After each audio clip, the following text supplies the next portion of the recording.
Good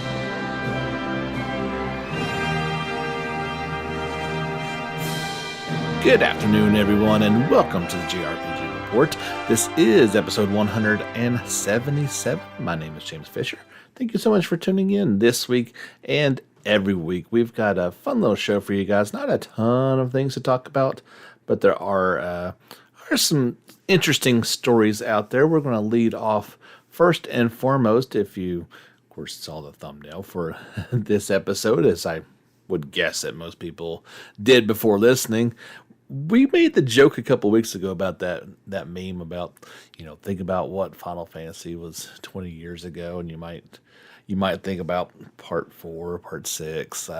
No, it's Final Fantasy X 20 years ago on the PlayStation 2. So, being a bit of a short week, I thought it'd be kind of fun to talk about that and the various remasters that have come out over the past couple of years. So you've got every opportunity to play this masterpiece and its follow-up, an equally impressive game in its own right, but very different. I would certainly prefer the first one. The two, we talked a few weeks ago about the possibility that 10.3 is not completely dead. So what this all stems from is a interview with Famitsu with various key members of the Final Fantasy X development team, and they were kind of looking back on some of the things that stood out in their minds, and I thought were some interesting things I'd like to pass along to you. If you're like myself, you hold the game in high regards as one of the best PlayStation 2 RPGs, and I'd say at worst probably a top 5 Final Fantasy title in my rankings. So the key members of this group included Yoshinori Katase, Tetsuya Nomura, Mamoru Toriyama, and Kazushi Nojima, how they felt about working on this game. The first part of the interview kind of concerned most of the conceptualization of the characters. They included Titus and how... did they get into that in the next one? There's this. I tried to actually look at the interview, and there hasn't been a proper translation of the entire thing put out there yet. Google, it did its best to translate it, and I just didn't feel it was very accurate in order to read the entire thing to it. But what I thought was interesting was not only was Titus or Titus, I still don't know how you're supposed to say that. I'll just say Titus, was originally due to the water theme of the game. His first idea was pitched that he was actually a plumber, and that this would serve to get the characters into and under the water, I guess, which Blitzball eventually kind of came in there instead. Like, hey, let's go with more of the athlete and playing an underwater sport rather than random plumber dude and going on RPG. Not, nothing against Mario. He's iconic and storied and certainly has done his part. But I think they probably went for a better feel with Titus and going that route. Also interesting enough that originally pitched, Auron was supposed to be a silent character. And imagine all those great lines that he has and being the role model character for not only Titus, but for Yuna as well, and the Guardian. Can you imagine him not talking? That would have been just odd, to say the least. The second part of the interview focused on the concept of the story itself. Nojima, the scenario writer for the game, revealed that it was the child and parent part of the story that was one of the final bits added to it with Jecht and that relationship going on. The story was always meant to focus on Yuna's journey as a summoner. From there, Spear was created. So they kind of talked about how normally they have the characters first and then the world. With 10, it's the Spear was actually created first, and then they kind of went along with elements to go into that world.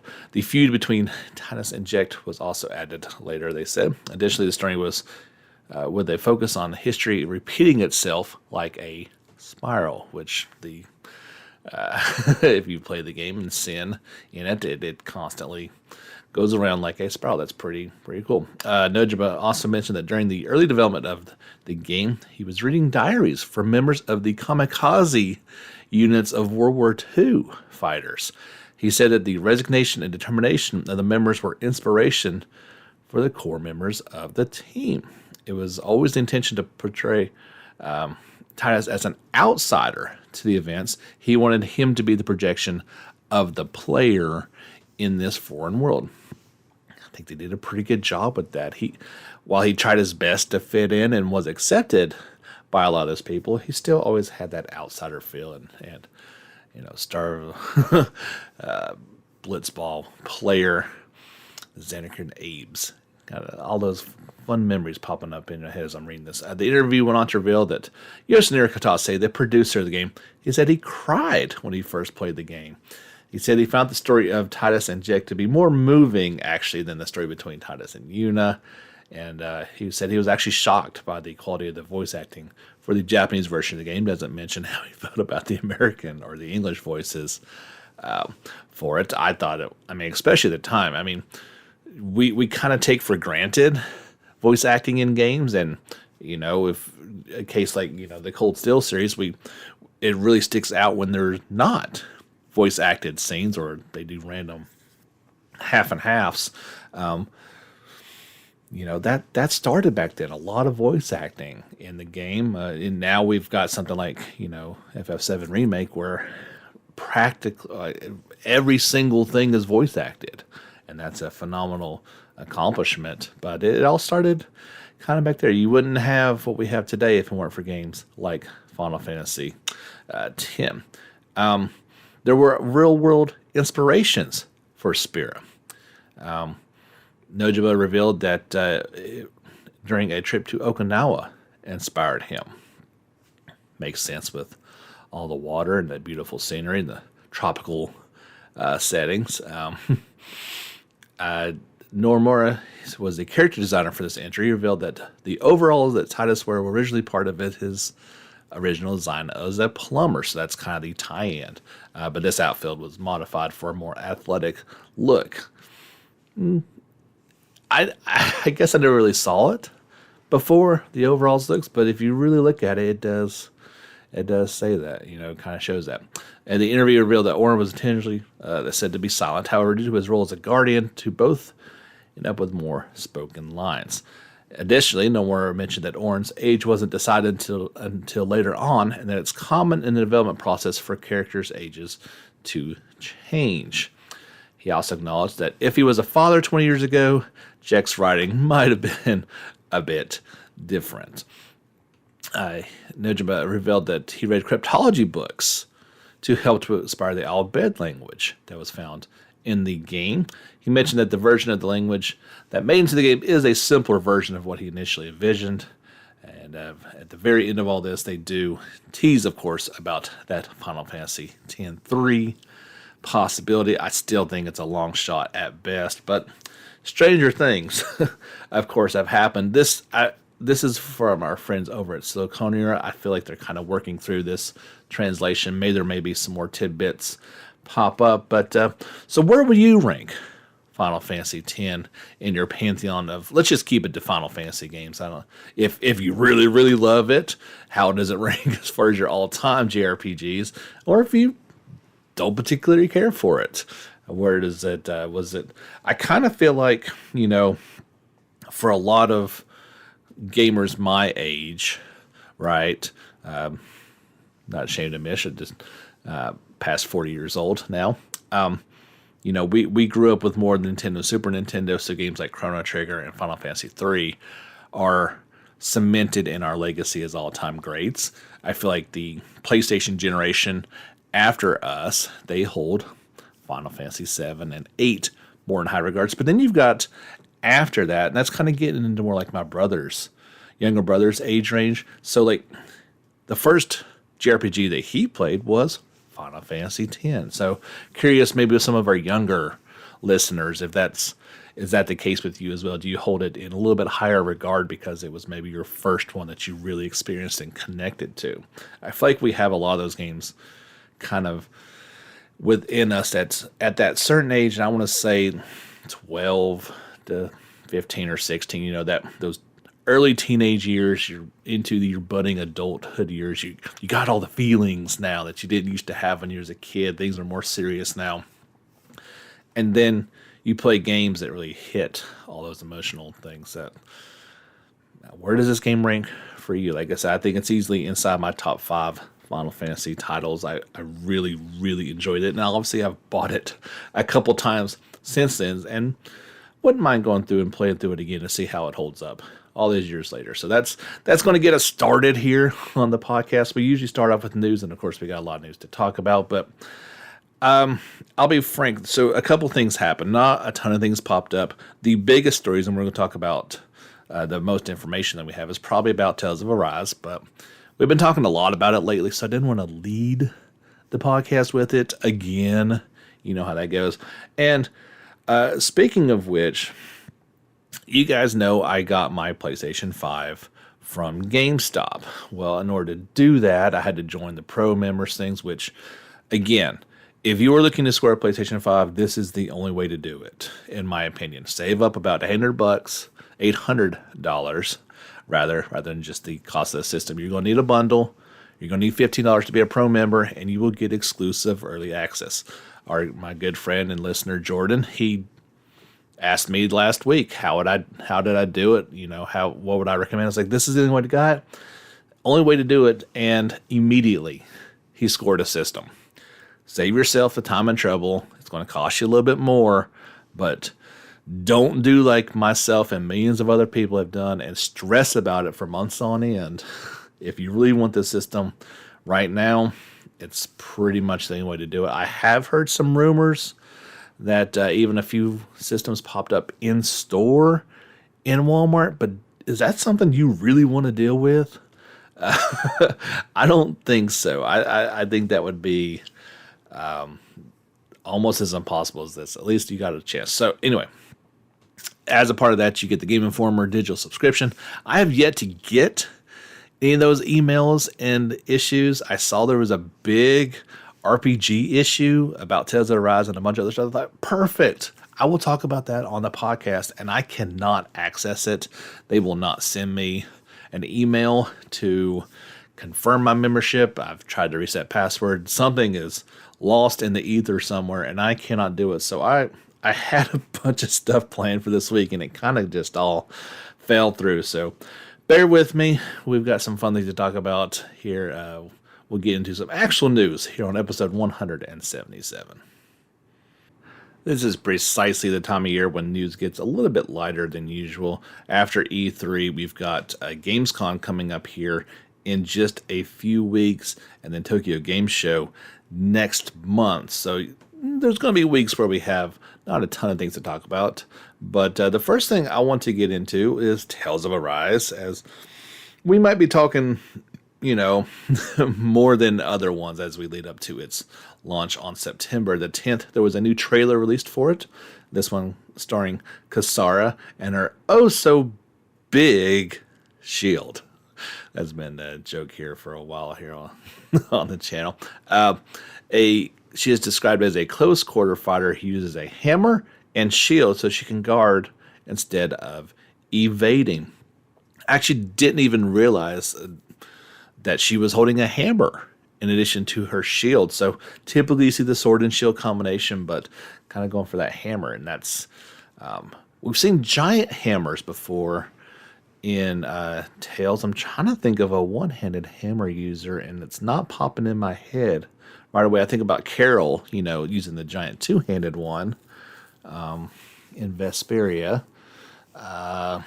You've got two-handed axes. I don't know. I'm sure now I didn't play all the Tales games. Don't get me wrong. I came in on Symphonia, so there could be some older ones with some one-handed hammers. But I think when I think of hammers, I immediately go to Final Fantasy XII and their usefulness in that game. But anyway, you can check out that trailer on our YouTube channel. You're seeing it right now if you're watching on the video version of this podcast. It's going to be hard to get this lady out of your party. She looks like as soon as she is introduced, I think it looks like she's going to be either the 5th or 6th character introduced to the party. So once that happens, she is going to be in it for a while. We talked a bit last week about some of the side quests that you're going to be doing. Of course, the fishing mini game that is in there. And it also shows in the trailers in particular, show Kasara being the fisher of the party. I don't know if everybody can do it or not. I would imagine so, but she's the only one that I saw fishing. There's some other side activities that in addition to the cooking thing, I failed to mention this one, and I regret failing to mention it because I'm on the fence about it. There's going to be some sort of farming element to it, and if that raises an eyebrow the same way that it raised my eyebrow, I can't really blame you either. Here's what it says about it. If you can manage the ingredients properly, you'll be able to create a wider variety of dishes along the way. By developing farm and gathering a wealth of ingredients, you can cook a variety of dishes and use additional buffs to your advantage in battles against powerful enemies. Yeah, that didn't say a whole lot. I thought it was going to say more. In some of the screenshots, they showed you kind of working a farm. You even put on your farmer overalls, so maybe it's not as big of a part of the game as I'm hoping it's not. I don't want to go into like a full-blown farming type side quest simulation. That doesn't seem like something I want to do. Here was a short little overview of it that popped up here recently. They say, experience a journey with party members in Tales of Series style. The Tales of game experience is still alive and well in Tales of Arise, with both seriousness and comicality. Comedic elements, let's put it that way. On their epic journey to free the oppressed planet Dana of Rena's domination, Alpha and Xion and their comrades will visit beautiful environments, meet formidable foes, and experience various activities like cooking, farming, and fishing, all the while creating unique bonds amongst themselves. Tales of is a game to experience the characters. In addition to your main scenarios, you can get to enjoy different experiences with characters when you roam around the map. In Tales of Arise, enjoy the development of characters as you uncover the characters' emotions and fates portrayed in different forms of encounters, event movies, animations, skits, and short chats. Event movies, full-length CG movies drawn in accordance with the main scenario, using the atmospheric shader developed for this title and facial CG express the subtleties of the character's emotions. That's, of course, by UFO Table. Those beautiful CG. Well, no, that's not. The event movies are in CG. The animation cutscenes is animation inserting into important scenes. That is by UFO Table. I'm sorry. Animated. And they've done most of the work with the Tales of series. Now, skits are conversations between characters during your journey. Skits can be triggered at every stage of the journey, including the progression of scenarios and quests, reaching new fields, encampments, and cooking session. And of course, short chats are conversations during exploration and battle. Conversations can also occur at the end of battles and while moving through towns and fields, and those are going to be in place of the after battle animations. When you see it in action, you kind of see why they kind of did away with it, and I guess I'm okay with it. One of the features of the Tale of the series, the skit system that allows the party to enjoy interesting conversations while exploring the field, learn new aspects about individual characters, get a glimpse into the interesting side of each character from various perspectives not seen in the main storyline, and establish deeper bonds. The evolved feature of Tales of Rise includes showcasing character expression in 3D, costumes and attachments equipped, as well as location and in-game time of the day will be reflected in the skit cutscenes to enhance your feeling of real-time traveling with the whole party. I love that. There's nothing more that takes you out of an experience than you've got this customized character and you've got them looking how you want, and then it goes to some sort of cutscene, and then they're back to their default, outfit. That really, you want that high quality CG cutscene, but at the same time, it does kind of take you out of the moment for sure. Um, During your adventure, Alpha and his friends will encounter people with various challenges. Of course, you got to do those sub quests. What JRPG would be without tons of side quests to lengthen your playing experience?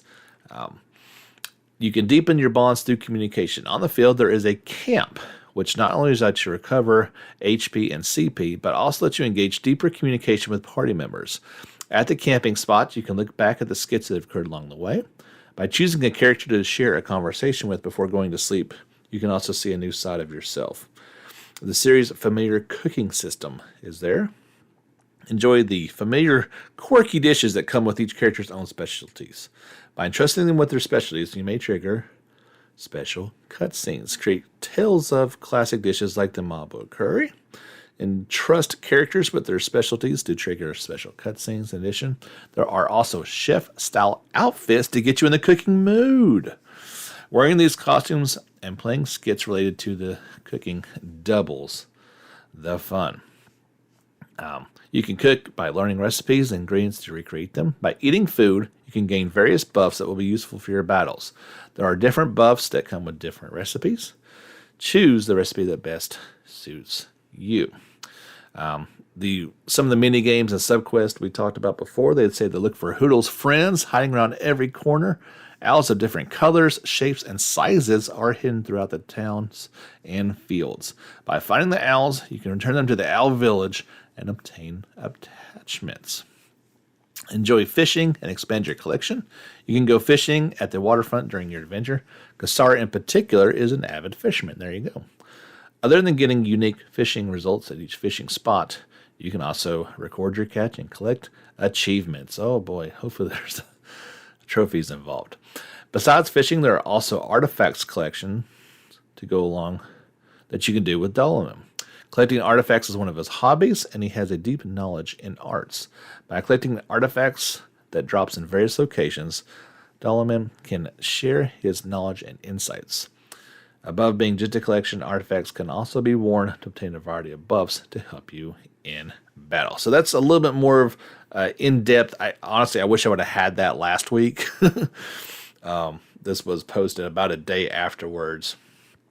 And just some new pictures. I put all the pictures that were released into a slideshow and put it on our YouTube channel, showing all the various outfits that are going to be included with the DLC versions and that you can also purchase as well. I think that's for the digital deluxe. Those type of things will be included. There's a ton of outfits that are going to be available in this game. I've lost track about how many, but each character looked to have about 10 different ones that I could see. I'm sure it's not going to be cheap, but if you've already paid for it with, let's say, like a special edition or something, hopefully that will be all included. One final note that was, it came out in the live stream that happened last week, but didn't really get talked about, and that was, they were talking with Tamazawa, and he said, Tales of Arise will release as a complete experience and will not inspire a sequel or prequel. It is also not linked to any other Tales of titles. It will also not feature any post-release DLC story content. I'll see if they hold their word on that or not. I kind of hope that it is, as he says, a complete experience, and it is what it is.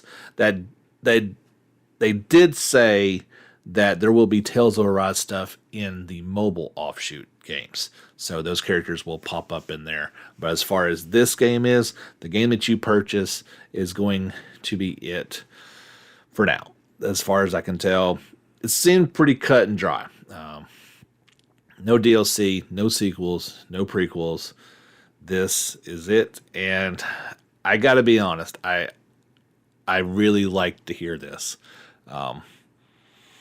They're Tales of, they do many things well. Sequels is not one of them, in my opinion. Tales of Symphonia 2, an utter dumpster fire of a game. I hated every minute of it. I played through it all. Not like I stopped playing. I played it all.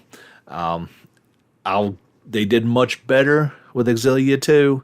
However, the Luger and the other little girl's name that escapes me at the time, I didn't care for their aspect to it. I wanted, if you make a sequel, I want more adventures with that party. I don't necessarily want new people to become the new main characters. So while I liked Exilia 2, I liked the first one a whole lot better. So yeah, let's stick with that. I didn't play what was it? The first one that had a sequel. I didn't play it. This was the first ones I had an opportunity to play. So yeah, I think this is good news. We'll get a full game that comes out here in a month, and let's see, we've still got the Dolmen trailer to pop up. I think they've been doing those on Friday, so that may pop up tomorrow, but maybe not a whole lot coming out of this one. We get it here in just a few more weeks. I'll talk about anything big that pops up, but we may kind of put a put a lid on Tales of Arise until we get it on September 10th here in the West. If you like what you're hearing, don't forget to follow us on Facebook. We share most of the stories that we talk about there, as well as Twitter. As things pop up, I retweet them. All the stories that we end up talking about on the podcast each and every week. You can also see most of the videos that we talk about on our YouTube channel, JRPG Report. And if you really like what you're hearing, you can give us financial support either through the Anchor app, through Patreon, JRPG Report, or you can send us PayPal directly. That's fine as well. All the links are below in the episode notes. The PayPal link is jamesfisherproductions@gmail.com. Like a couple of our awesome friends have done. We mentioned previously some big-time supporters. I don't mention names often enough. I don't really know, how people feel about those things happening. Maybe you just make a financial contribution. You don't really want all the fanfare that goes along with it. I'm not sure how people feel about it in reality, but we've had some big people step up here lately to kind of support the podcast, and I really can't say enough how much that means to me.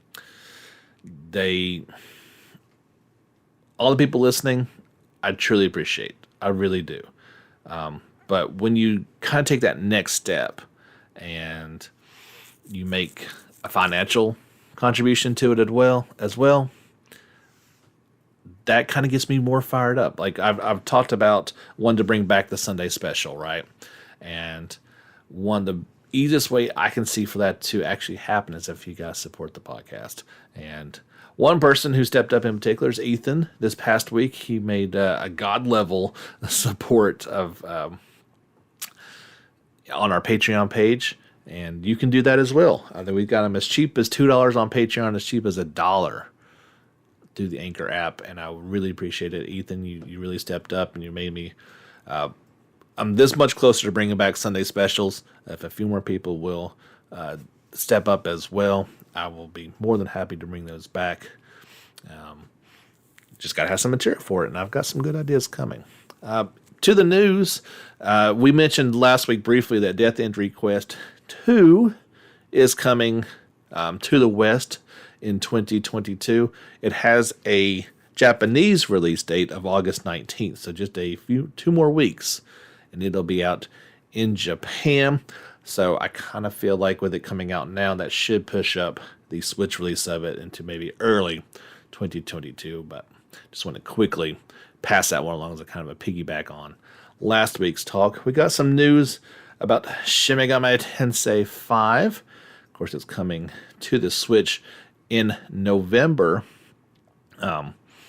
Talking about some of the other people that's involved with it. After that collapse of Tokyo, the protagonist wanders into that ruined Tokyo version that's called Dayot, and apparently he wasn't the only one.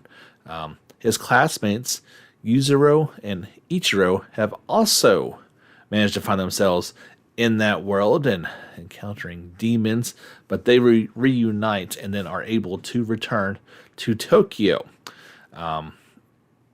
And when they come back, another classmate, Teo, explains that 2 versions of Tokyo exist. The one they live in, and Dayot, which is ruined. The mythical demons in Dayot have spawned from darkness, and have their sights set on the humans in Tokyo itself. She reveals she's a member of Bethel, which is an organization that has sworn to fight the demons. The team decides to join Bethel and protect Tokyo. I mean, really, what else would you do at that point? If all of a sudden you woke up and realized there was a parallel universe and demons were trying to invade your world from it, you don't just sit back and wait for it. You fight, right? At that point, the demons, I believe, they start to intrude in the world. There was a ton of images that came along with this story. You can check it out, like I said, either on Facebook or our YouTube channel, along with some of the pictures of the demons. These demons are looking. There's one in particular, and I shared its daily video. And how you say it? I don't know how they say this name. It's a really weird one. Manananagal. It's a weird name. It is one of the most disgusting things I've ever seen in my life. Like it wouldn't be out of place in some horrible low budget horror movie. It's just disgusting. Ugh. They talk a little bit about the press turn battle system. The game features the classic command-based press turn battle system. By striking your enemy's weaknesses, you can increase your turns and get the upper hand. However, enemies can do the same, so beware. While simple, this battle system rewards strategic thought. With new skills added for the game, players can enjoy an even wider range of strategies. There's some new skills called Mesobaryon, which I guess is a lightning-based, the Mezio spell. Sanguine Drain, new skill of Humble Blessing. I guess that'd be a healing type skill. And then you talk about the Magatushi skill. During battle, your skills will gradually fill up the Magatushi gauge. Once this becomes full, you can activate special moves. Aside from releasing powerful attacks, they can also be used to heal and support you. Understanding when to use these is key. That sounds about right. They say also beware, though. Enemies can also collect this and activate powerful moves against you. Skill potentials. Demons all carry affinities and weaknesses. Skills that match these demons' affinities become much more powerful, marked with a plus skill potential. Conversely, inheriting a skill that matches a demon's natural weakness leads to a minus skill potential, making it less powerful. Strategically deciding between the damage you can deal versus enemy weaknesses you can strike is key. Keep this in mind when creating your party, so you can choose demons that best fit your playing style. Sounds like it's going to be a fun, dark trip to Tokyo and Dal when this one comes out. Oh gosh, I was at the article at the very bottom saying November 11th in Japan, November 12th worldwide, exclusively for the Nintendo Switch.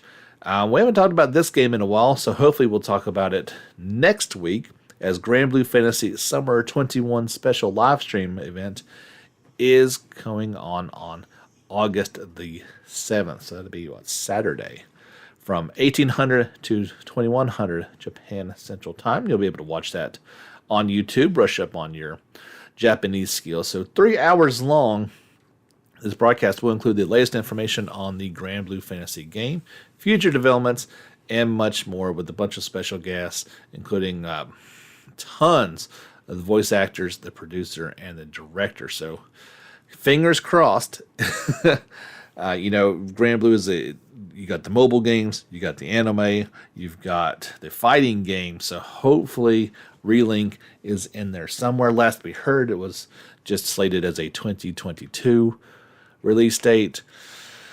Maybe we get a little bit more concrete information on it and can maybe see it in action again. It's been a while since we've seen it, so it'd be nice to see it pop back up again. If you are a PlayStation Now subscriber, a not new one, but a JRPG is heading your way, and it's available right now as you're listening to this. Nier Automata is available for PlayStation Now. If you've not got a chance to play it, you will want to do so. Do it now. I mean, this is what you pay the system for. Drop everything. Don't drop everything. Finish what you're doing, and definitely take advantage of getting to play this game. It's a shorter game. I think it's like less than 20 hours. Doesn't take long to get through it. There's a couple different endings if you want to do that route. It will be available until Monday, November 1st. So you got a couple months to check that out. There was Ghost Runner and Undertale were also added to the system. But yeah, that's the big draw there, at least for me. I mean, I've heard Undertale is really fun, and I wouldn't mind playing it perhaps at some point. But yeah, this is a JRPG podcast, and that's what you're here for. So yeah, trust me, if you've not played that game, go spend $20 and pick that up. You will not be disappointed. I don't know for certain. I don't know why I hit my fist like that for this, but don't know for certain this game is coming out. But the ESRB has rated .hack//GU last recode for the Switch. This game is already available on PlayStation 4 and PC via Steam. It came out back in November of 2017. It includes Volume 1 Rebirth, Volume 2 Reminisce, Volume 3 Redemption, and newly developed Volume 4 Reconnection. And a Switch version has yet to be officially announced, but usually when you when you go to the trouble of getting an ESRB rating, that would tend to think that this is actually coming for the Switch. Like I said, it's already available on PS4 and PC, but yeah, maybe Switch will be getting last recode for the Switch, and that would I'm sure that'd be a good thing. Speaking of the Switch, we talked a few weeks ago about PS5 hitting the 10 million mark. Switch has now hit almost 90 million. They're at 89 million units sold. That's a lot of Switch systems out there. Of course, multiple variations of it, but it has been a huge success. I think I saw the other day it's trailing only from last system or last generation. PS4 was at 110 million units sold, which that's a lot. It's a lot of systems. Certainly, there was a very, very successful. Was it the 7th generation? Is that what the last one was? Something like that. But yeah, good things coming as we get closer to this next Switch, hopefully coming at some point in time. There was some new information and screenshots for The Legend of Heroes Kuro no Koseki.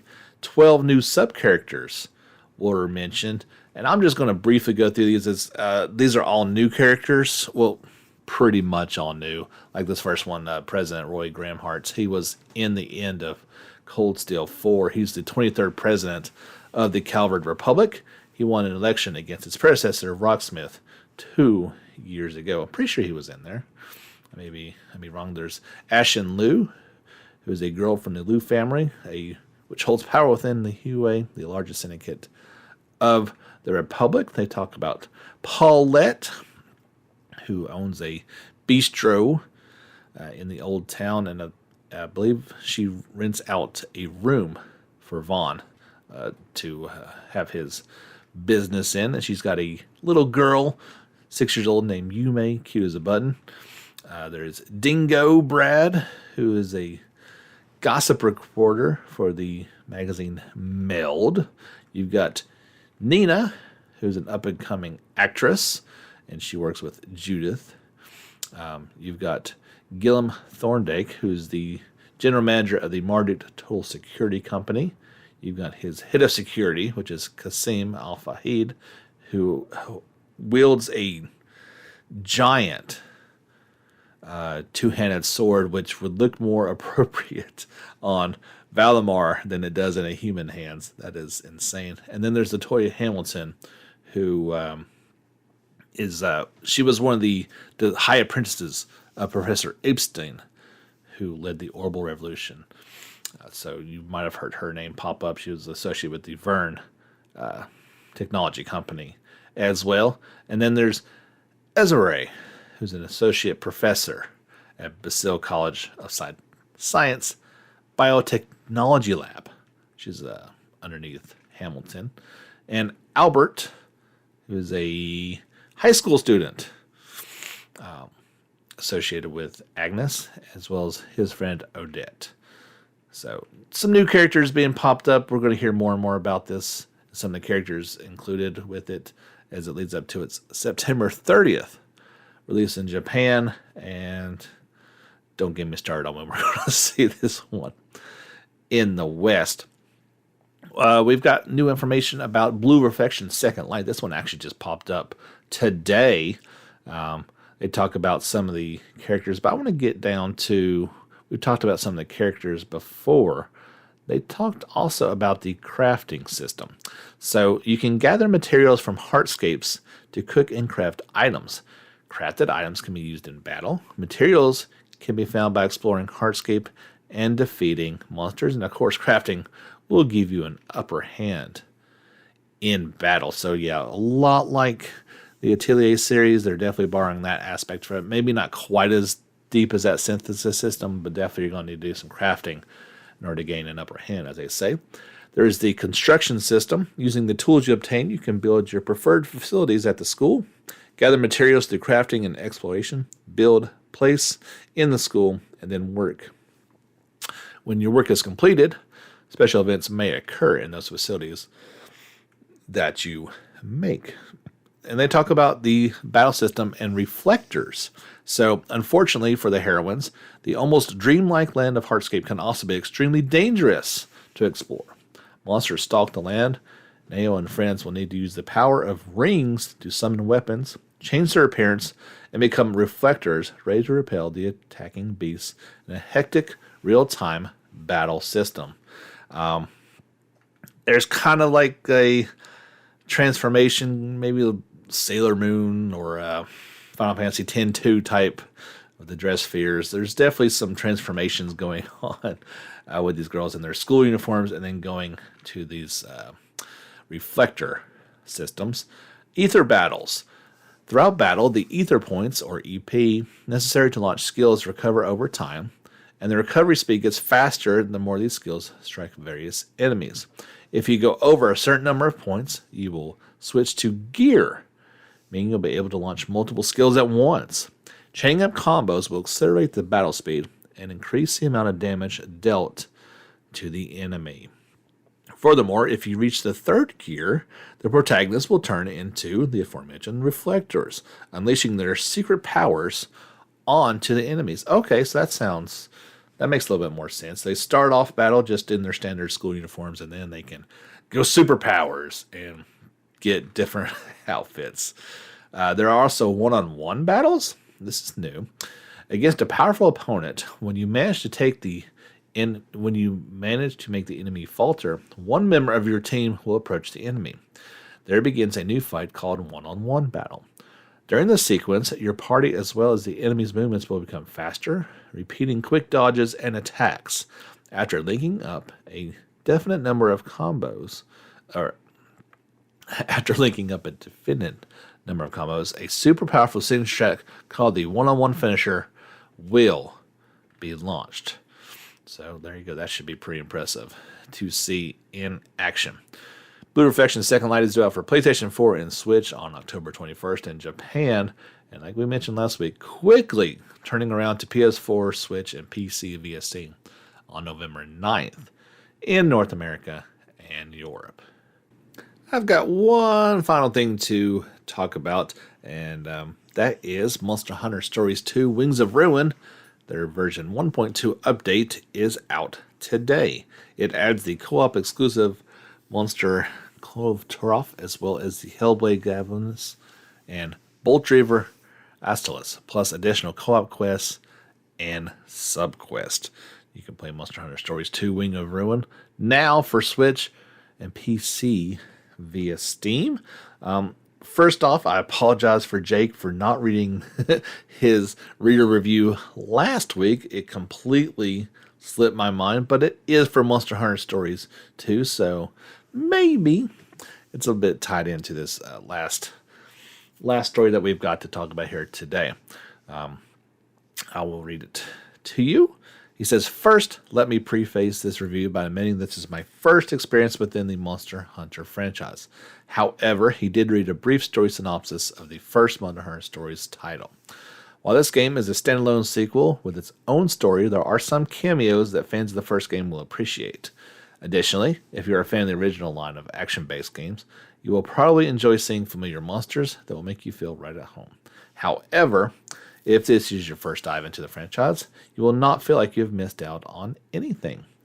Delving into the game, the story itself is pretty good. However, most of the narrative is told through your traveling companions, as your main character is the dreaded, quote, silent protagonist, end quote. I never mind that too much. Sometimes that's okay, but it is what it is. As soon as you boot up the game, you can customize every detail of the character you create, which is very cool, as those customizations appear in every scene in the game. But the price you pay is that your character has no voice or opinions of their own. I have never been a fan of the silent protagonist, but he says this is one of the better iterations of that. When it comes to the mechanics of the game, the battle system is very intricate and will require a deep understanding of it in order to master the game. It's completely turn-based, and there's a rock, paper, scissors attack style mechanic that is the most important, as you can completely shut down opposing attacks if you line up the correct combos with your party. This means you will need to be able to anticipate the enemy's attacks before the round starts, otherwise you can end up taking a beating. In addition to attack types, there are element types, or are weapon types, elements, and a special attack gauge that allows you to ride your monsters in battle. That provides an extra layer of depth to the combat. The good news is that the enemy usually follows a pattern, so once you figure it out, you should be in good shape. Outside of battle, the monster collection system is very deep as well. You can chase down monsters that retreat from battle and collect their eggs from dens in order to add them to your roster. The real depth is that each monster has a 3x3 gene grid that gives them abilities and stat boosts that can completely customize to your liking by having them inherit the genes of other monsters you have collected. You can have up to 5 monsters of your choice in your party, and the 6th slot is fixed for story reasons and cannot be changed. Fortunately, it is a capable party member. And this leads me to my main complaint within the game. In order to be able to explore everything, you'll need to bring monsters along with you that have certain riding actions, which are additional actions monsters can perform while you are riding them outside of battle.